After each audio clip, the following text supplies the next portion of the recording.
നമസ്കാരം. ജയശങ്കർ, വള്ളുവനാട് മാട്രിമോണിയൽ, ഒറ്റപ്പാലം.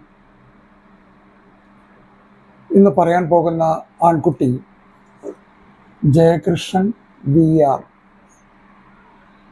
48 വയസ്സ്, ഫെബ്രുവരി 18-ാം തീയതിക്കാകും. ചതയം നക്ഷത്രം. BCom ആണ് ഹയസ്റ്റ് ക്വാളിഫിക്കേഷൻ. മാർക്കറ്റിംഗ് എക്സിക്യൂട്ടീവായിട്ട് കൺസ്ട്രക്ഷൻസ് മെറ്റീരിയൽസിൻ്റെ ഒരു കമ്പനിയിൽ മാർക്കറ്റിംഗ് എക്സിക്യൂട്ടീവ്സ് ആയിട്ട് വർക്ക് ചെയ്യുന്നു. 175 സെൻറ്റിമീറ്റർ ഹൈറ്റ്, 80 kg വെയ്റ്റ്. അച്ഛൻ രാധാകൃഷ്ണൻ പണിക്കർ, സെൻട്രൽ ഗവൺമെൻറ് ഉദ്യോഗസ്ഥനായിട്ട് റിട്ടയർ ആയതാണ്. ഗീത ഹൗസ് വൈഫാണ്. ഒരു സിസ്റ്ററുണ്ട്. അവർ മാരീഡ് ആൻഡ് സെറ്റിൽഡാണ്.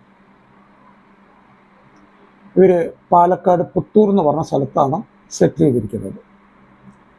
അപ്പോൾ എന്തുകൊണ്ടൊരു നല്ല ഫാമിലിയാണ്.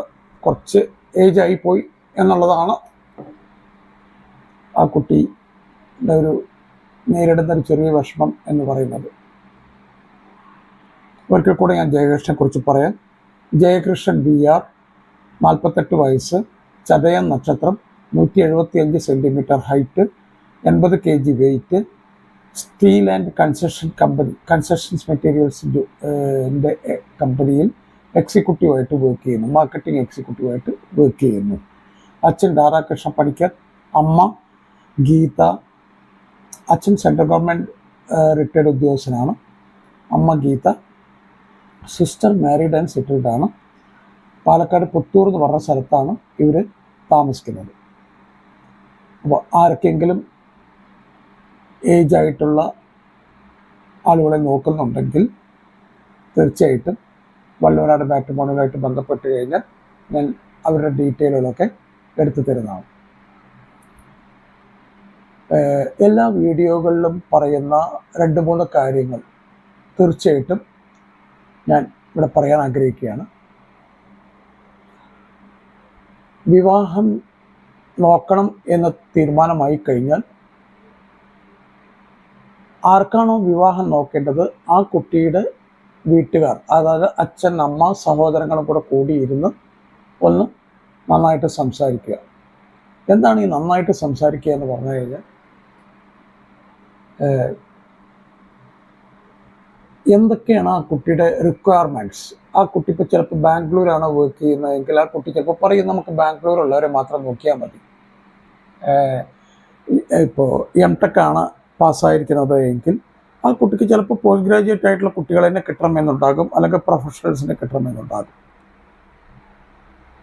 അതെല്ലാം നമ്മൾ ചോദിച്ച് മനസ്സിലാക്കണം. അതായത് ഹൈറ്റ്, വെയ്റ്റ്, ലൊക്കേഷൻ, ജോലി, പഠിപ്പ്, ഈ വക കാര്യങ്ങളെല്ലാം നന്നായിട്ട് മനസ്സിലാക്കണം. അത് നന്നായിട്ട് മനസ്സിലാക്കി കഴിഞ്ഞു കഴിഞ്ഞാൽ നിങ്ങൾക്ക് മറ്റുള്ള പാരൻസുമായിട്ട് സംസാരിക്കുമ്പോൾ കുറച്ച് എളുപ്പമായിരിക്കും. അത് കഴിഞ്ഞാൽ നിങ്ങളുടെ കുടുംബക്ഷേത്രം അല്ലെങ്കിൽ ധർമ്മദൈവങ്ങളുടെ വിശ്വാസികൾ മാത്രം ചെയ്താൽ മതി. കുടുംബക്ഷേത്രം അല്ലെങ്കിൽ ധർമ്മദൈവങ്ങളെയൊക്കെ നന്നായിട്ട് പ്രാർത്ഥിക്കുക. അടുത്തത്, നല്ല ഒരു മാട്രിമോണിയൽ നോക്കി രജിസ്റ്റർ ചെയ്യുക.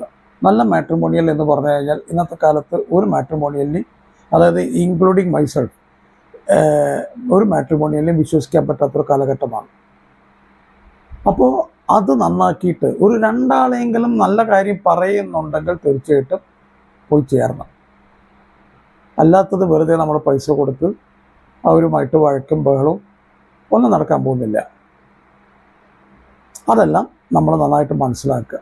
ആരെങ്കിലും ഒരാളെങ്കിലും നിങ്ങളോട് അത് കൊള്ളാം, നല്ല ഇതാണ് എന്ന് പറഞ്ഞാൽ അവിടെ പോയിട്ട് രജിസ്റ്റർ ചെയ്യുക.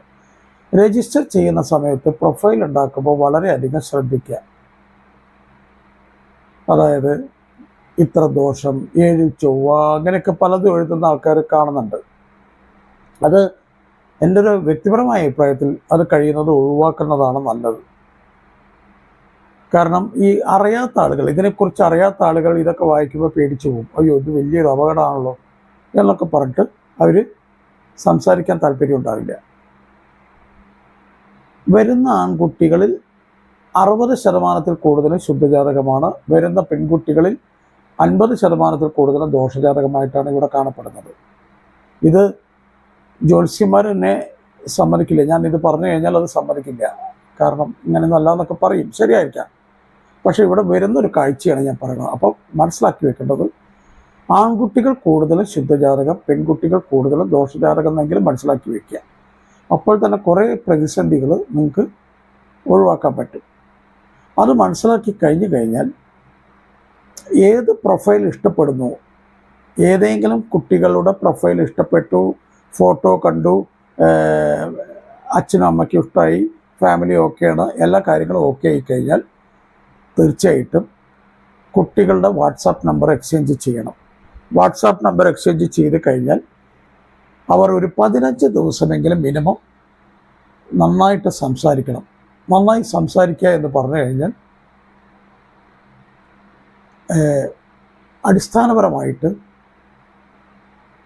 കുടുംബ പാരമ്പര്യം, ഫാമിലി ബാക്ക്ഗ്രൗണ്ട്, എഡ്യൂക്കേഷൻ, മെഡിസിൻ വല്ലതും കഴിക്കുന്നുണ്ടോ,